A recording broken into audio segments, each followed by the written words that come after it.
And joining us live, he's on the ground. He's in Tampa, Florida tonight. For most of the day, we thought Tampa would be ground zero. It did go a little bit south of it, but Tampa is getting hit very, very hard at this hour. Steve Harrigan, what's the latest there? Sean, these are the winds from the northern part of that eye. It's been hitting Tampa with gusts of more than 80 miles per hour. Florida Governor Ron DeSantis has said help is on the way for people, but it's going to be a few hours of hunkering down. It's going to be a tough few hours for many people along the West Coast. The mayor of Tampa has said that until the wind speeds get down below 40 miles per hour, there won't be assistance going out. There won't be first responders going out to help. Right now, we've seen winds picking up quite a bit. No trees snapping, but it's been steady rain for about 8 hours. We could get more than 16 inches of rain.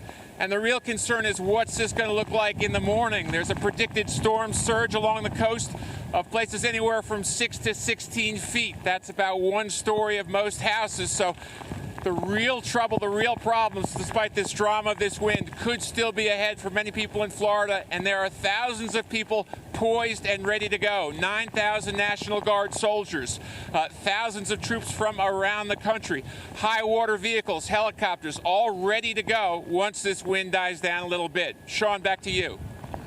Yeah, Steve, let me ask you this. Now that it has made landfall and it is a little south of initial expectations, we do know the storm surge is going to be a lot heavier in Naples and Fort Myers and Sarasota and areas south of Tampa.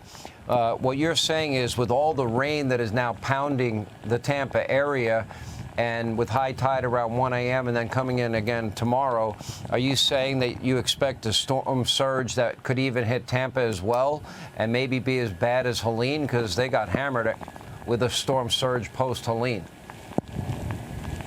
I think Tampa's main damage is going to be from this wind. We're seeing tremendous gusts occasionally, and the real surge damage is going to be south of Tampa. Tampa was really a worst-case scenario. Tampa may have, even though it looks bad right now, Tampa may have actually dodged the worst of it. We could see that stronger surge down Bradenton area, Sarasota area. We could see a lot of houses underwater in the morning, Sean. Yeah, and by the way, just to update you, I did have Governor DeSantis on my radio show today, and he's got, tens of thousands of utility trucks. They got food, medicine, water, supplies ready to come in right behind this hurricane, on top of 50,000, which for Florida is a record number of people ready to literally pile into these affected areas and help the people on the ground within, as soon as it's safe to do so. So they have staged a lot of resources and people behind this hurricane to come in right after it. It's going to be a challenge. Florida, we've done a lot of storms in Florida, and under DeSantis, it's been a pretty well-oiled machine. It's amazing how quickly roads get back up, especially bridges around here are all underwater at this point. So moving around is going to be hard, but we've seen them do it before. We've seen them do it remarkably quickly, getting people back out to the barrier islands. There's a sense of discouragement here. I think people were beat up by the storm 2 weeks ago, and a lot of debris is going to be flying around from that other storm. So a lot of people kind of sad, kind of heartbroken, but DeSantis says help is on the way, and we can expect that in a few hours' time. Help not just from Florida, but from all around the country.